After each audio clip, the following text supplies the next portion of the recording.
Welcome to RTV. నేను మీ గయాజ్ని. Sarvepalli MLA Somireddy Chandramohan Reddy ప్రస్తుతం మనతో ఉన్నారా? ఆయనతో మాట్లాడారు. సార్ చెప్పండి, అంటే ఈ కూటమి ప్రభుత్వం వచ్చిన తర్వాత అభివృద్ధి ఎలా ఉంది ఏంటి? ఒక పక్క వైసీపీ వాళ్ళు చంద్రబాబు నాయుడు ఎన్నికల ముందు ఇచ్చిన హామీలు ఏది నెరవేర్చలేదు, అసలు అభివృద్ధి శూన్యం అనేది పదే పదే విమర్శిస్తుంది. దాన్ని మీరు వాళ్ళకి కళ్ళు కనపడటంలే, వాళ్ళ బ్లూ మీడియాకి.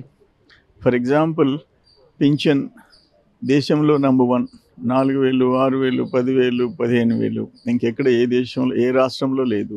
నంబర్ 1. ఈ తల్లికి వందనం ఒక బిడ్డకి వాళ్ళు ఇస్తే 4గురికైనా 5గురికైనా 6గురికైనా మేము ఇస్తున్నాం, అది వాళ్ళకి కనపడటం లేదు.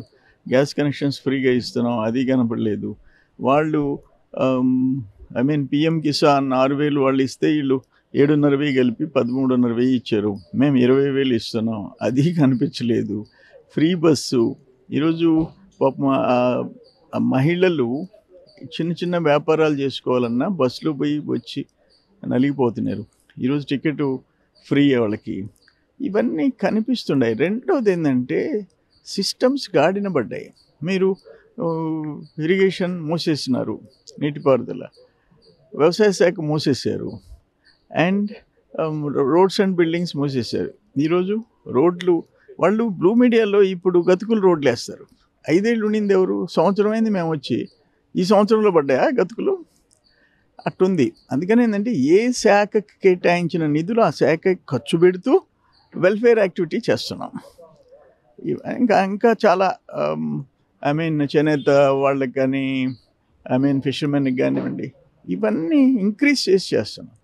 సో ఇప్పుడు ఆయన చూసాం ఈరోజు పులివెందుల్లో ఆయన పాస్ ఉంటేనే లోపలికి పోవాలంటే జగన్మోహన్ రెడ్డి వాళ్ళు నియంత పరిపాలన చేశారు. మీరు సజ్జల రామకృష్ణారెడ్డి ఏదేదో కూస్తున్నాడు, ఆయన సకల శాఖ మంత్రి.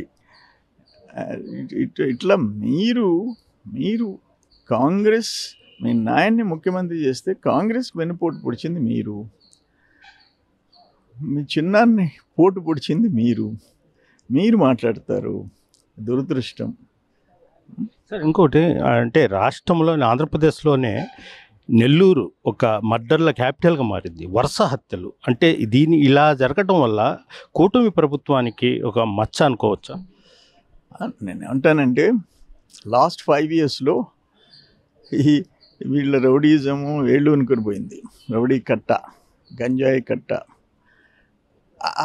అది ఇంకా పూర్తిగా స్మాష్ చేయలే పోలీసులు. ఎందుకునో పూర్తిగా కంట్రోల్ చేయలే. దాన్ని సీరియస్గా తీసుకోవాల్సిన అవసరం ఉంది. నెల్లూరుకే చెడ్డ పేరు తెచ్చేశారు. గత 5 సంవత్సరాల్లో వచ్చింది ఆ పరిస్థితి. ఇప్పుడు నెల్లూరు జిల్లా అంటే ఒక బెజవాడ గోపాలరెడ్డి, ఒక నేదురుమల జనార్దన్ రెడ్డి, ఒక మొప్పరూపు వెంకయ్యనాయుడు, ఒక పుచ్చలపల్లి సుందరయ్య, ఒక నలుపురెడ్డి శ్రీనివాసరెడ్డి, ఒక కేసీ సుబ్బారెడ్డి. ఈరోజు పరిస్థితి నెల్లూరుకే మాయని మచ్చ కింద తయారైపోయింది ఈ రౌడీ బ్యాచ్. వాళ్ళంతా చూడాల్సిన అవసరం ఉంది. డెఫినెట్గా గవర్నమెంట్ సీరియస్గా తీసుకుంది. ఏళ్లతో కూడా పెకిలించాలి పారేస్తారు. సార్ ఇప్పుడు కోటంరెడ్డి శ్రీధర్ రెడ్డికి హత్య చేయాలని కుట్ర పన్నిన వాళ్ళలో సగం మంది గతంలో వైఎస్ఆర్సీ ప్రభుత్వంలో కూడా ఈ వైట్ కార్డ్ చేశారంట. అలాంటి వాళ్ళని ఇప్పుడు ఎందుకు పూర్తిగా స్వేచ్ఛగా వదిలేశారు? అది ఏదన్నా పోలీస్ సీరియస్గా తీసుకోవాలా? మా గవర్నమెంట్లో సీఎం గారు స్పేర్ చేసే క్వశ్చనేలే. మేము అటువంటి అయితే మా జీవితంలో ఒక రౌడీని దగ్గరకు కూడా రాని, దరిదాపుల్లో కూడా రాని. అందుకనే ఏంటంటే ఎవరుండారో అది టోటల్ బ్యాచ్ నెల్లూరు జిల్లాలో మళ్ళీ ఇంకొక రౌడీజం జరగకూడదు. ఆ రెస్పాన్సిబిలిటీ నెల్లూరు జిల్లా పోలీస్ డిపార్ట్మెంట్ తీసుకోవాల్సిన అవసరం ఉంది. మేము కూడా దాన్ని అంత తేలిగ్గా వదిలిపెట్టాం. తాడోపేట తేల్చుకుంటాం. కావలి ఎమ్మెల్యే కావ్యకృష్ణారెడ్డి క్వారీ మీద కూడా ఇది చేసి అతని హత్యాయత్నంగా కేసు కూడా కట్టారు. అయితే వైఎస్ఆర్సీపీ వాళ్ళు చెప్పడం ఏంటంటే అక్కడ పెద్ద అవినీతి జరుగుతుంది అనేది వాళ్ళ వాదన. అవినీతి జరిగితే పోలీస్ స్టేషన్లో, మైనింగ్ డిపార్ట్మెంట్లో, గవర్నమెంట్లో, శాసనసభలో మీరు గొంతెత్తి చాటండి. మీరు డ్రోన్స్ తీసుకోబోయి, చేతిలో రాడ్స్ తీసుకోబోయి, కత్తులు తీసుకోబోయి మీరు నేరుగా పోయి మీరేం చేస్తారు? నాకు అర్థం కాలే. ఆయన చెప్తున్నాడు క్లియర్గా, ఆయన మీద కక్ష సాధించింది లాస్ట్ టైం మైనింగ్లో దుర్మార్గ పెద్దిరెడ్డి రామచంద్రారెడ్డి భారీగా పెనలైజ్ చేశాడు. అవన్నీ కరెక్ట్ కాదని కోర్టు కొట్టేసేసింది. ఇంకా ఆయనకి ఇంకెక్కడ మీ గవర్నమెంట్లోనే మీరు ప్రూవ్ చేయలేకపోయినారు. ఆయన తెలుగుదేశంలోకి వచ్చారని కక్ష కట్టారు, ఏం పీకలేకపోయినారు. ఇప్పుడు కరప్షన్ అని చెప్పేసి నువ్వు పోయేది అందులో అక్కడున్న ఆడ సర్వేపల్లి కావల్లో జరిగిన దారుణాలు లాస్ట్ గవర్నమెంట్లో వాళ్ళేంది కావ్యకృష్ణారెడ్డి గురించి మాట్లాడేది.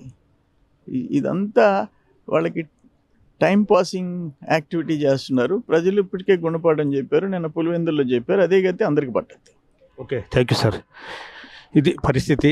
ప్రధానంగా నెల్లూరు జిల్లాలో రౌడిజం పెరిగిపోతున్న విషయం వాస్తవమే. అయితే దీన్ని నివారించాల్సిన అవసరం ఎంత ఉంది. ఎస్పీ కూడా దీని మీద కఠిన చర్యలు తీసుకోవాలి. ఏ రాజకీయ పార్టీ అయినా అతన్ని వదిలే ప్రసక్తి లేకుండా చట్టపరంగా చర్యలు తీసుకోవాలంటూ కూడా సోమిరెడ్డి చంద్రమోహన్ రెడ్డి చెప్తున్నారు. వీడియో జర్నలిస్ట్ ప్రదీప్తో గైజ్ RTV నెల్లూరు నుంచి. తెలుగులో న్యూస్ కి ఫాస్టెస్ట్ యాప్ ఇప్పుడు టోటలీ న్యూ అవతార్లో జస్ట్ 5 seconds లో కంప్లీట్ న్యూస్.